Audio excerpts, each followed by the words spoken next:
Across the vast, wind-scoured plains of Central Asia, life isn't just hard, it's a battle against nature itself. Snowstorms howl like wild beasts, temperatures plunge below -40 degrees Celsius. And still, for centuries, humans have survived here. They are the nomads of the frozen steppes.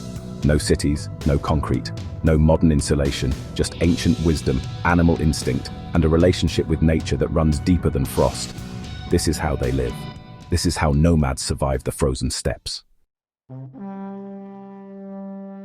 The steppes refer to vast grasslands stretching from Eastern Europe across Central Asia to Mongolia and parts of Siberia. In winter, these lands become a frigid wasteland. Temperatures drop to -40 degrees Celsius or colder. Blizzards called deserts strike without warning. Wind chill cuts through everything, even wool and fur. Regions like Mongolia, Tuva, Kazakhstan, and parts of Tibet are home to nomadic tribes who have learned to live with this brutal cold, not by fighting it, but by flowing with it. Nomads don't live in permanent houses. Their homes must travel with them. Enter the gyr, or yurt, the circular, collapsible tent designed to survive anything. A yurt may look simple, but it's an architectural marvel, a wooden frame with a central compression ring called a tonneau, insulated with multiple layers of felt made from sheep's wool, covered in canvas or leather for wind and moisture protection.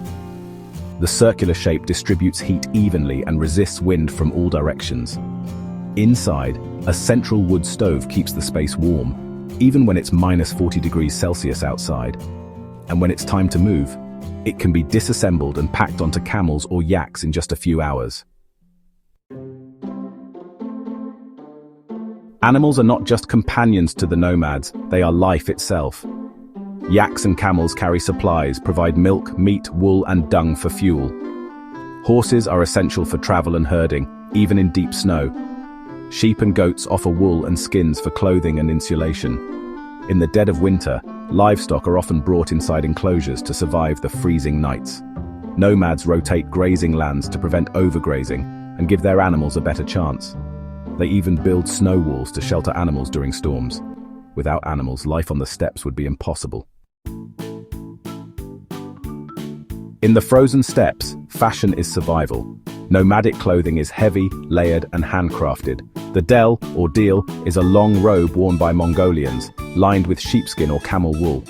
Thick leather boots with felt soles protect from frostbite, while fur hats with flaps cover the ears and neck. Mittens, made of reindeer hide or layered wool, keep hands warm. Clothing is not just for warmth. It's designed for mobility, durability, and protection from the relentless wind. Even children are bundled in layers of furs, and nothing is synthetic. It's all made from the natural resources around them.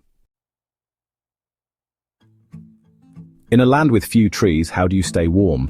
Nomads use dried animal dung, especially from yaks and camels, as a primary fuel source.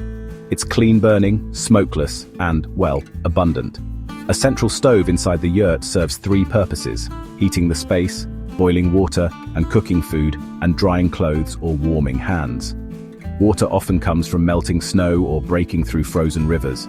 Boiled milk tea, meat stew, and buttered noodles are staple winter foods, high in fat and calories to fuel the body. Blizzards here aren't just bad weather, they're life-threatening. When a dzud strikes, it can kill entire herds. Nomads prepare by storing dried hay and fodder underground, building windbreaks out of stone or snow, and huddling animals and tents together for shared warmth. The cold isn't just about temperature, it's about wind speed, visibility, and resource scarcity. Even going outside for 10 minutes requires preparation, and frostbite is a constant threat. But their greatest defense is intimate knowledge of the land, passed down through generations. Survival isn't just physical, it's spiritual. Many nomads practice Tengrism, Buddhism, or shamanic traditions, believing that the land, wind, and sky are living forces. Offerings are made to mountain spirits. Rituals are performed to bless herds before migration. Even fire is sacred, and ashes are disposed of respectfully. Music, throat singing, storytelling, and rituals help families cope with isolation and fear during long, sunless winters. Belief provides hope, and hope is warmth. With all this hardship, you might ask, why don't they leave? For nomads, the answer is simple. Freedom. The open sky, the bond with animals, the legacy of ancestors. This way of life is not just about surviving the cold. It's about honoring the earth, moving with the seasons, and raising children in a world without walls. They know that warmth is not just found in fire or clothing, but in kinship, tradition, and endurance.